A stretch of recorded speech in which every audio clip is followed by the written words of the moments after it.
இலக்கை நோக்கி டுவர்ட் த கோல். இந்த நிகழ்ச்சிக்கு உங்களை அன்புடன் வரவேற்கிறோம். Praise the Lord. ஆண்டவராகிய இயேசுவின் இனிய நாமத்தில் உங்கள் எல்லாருக்கும் அன்பின் வாழ்த்துக்கள். யோசுவா 23ஆம் அதிகாரம் 11ஆம் வசனம். உங்கள் தேவனாகிய கர்த்தரில் அன்பு கூறும்படி உங்கள் ஆத்துமாக்களை குறித்து மிகவும் எச்சரிக்கையாயிருங்கள்.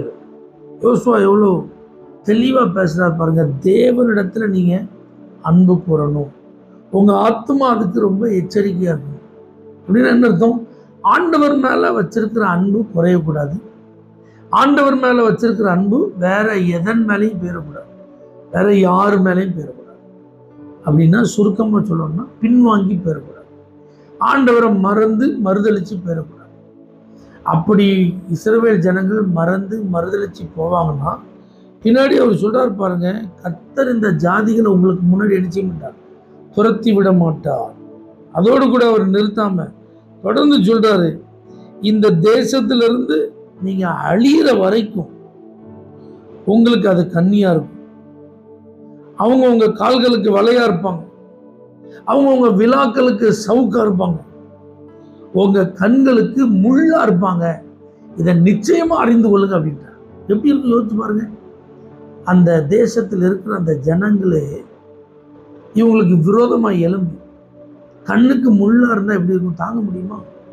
விழாவுக்கு சவுக்கா இருந்தால் எப்படி இருக்கும், வலையா இருந்தால் கண்ணியா இருந்தால் எப்படி இருக்கும்? ஒன்றுமே செய்ய முடியாது. மொத்தத்தில் அழிவு தான். இதை யோசுவாவின் மூலமாக கர்த்தர் மிக தெளிவாக அந்த இஸ்ரவேலர்கிட்ட பேசுகிறார். அதனால் இன்னைக்கு இந்த உலகத்தில் பின்வாங்கி போகுதல் அப்படிங்கிறது அதிகமாயிட்டே இருக்கு. ஆண்டவரை மறக்கிறது அப்படிங்கிறது ரொம்ப ஈஸியாக இருக்கு எல்லாரும். ஆண்டவர் மேலே வைத்திருந்த அன்பு தணிந்து போகிறது அப்படிங்கிறது சரளமாக சகஜமாக நம்ம இப்போ பார்க்கக்கூடியதாக இருக்கு. ஆனால் அது எந்த காரியத்தில் கொண்டு போய் நம்மளை நிப்பாட்டிடும், அழிவில் கொண்டு போய் நிப்பாட்டிடும். ஆகவே இது ரொம்ப முக்கியமான ஒரு எச்சரிப்பு. இன்னைக்கு நாம் நம்மை செக் பண்ணி பார்க்கணும். நம்ம ஆத்துமா ஆண்டவர் மேலே உண்மையிலே அன்பா இருக்கு, ஆண்டவரை நம்ம நேசிக்கிறோம் அப்படிங்கிறத அவரை தேடுறதுலையும் அவருடைய வழிகளில் நடக்கிறதுலையும் அவருடைய வார்த்தைக்கு கீழ்ப்படுகிறதுலையும் உண்மையா நம்ம வெளிப்படுத்துறோமா?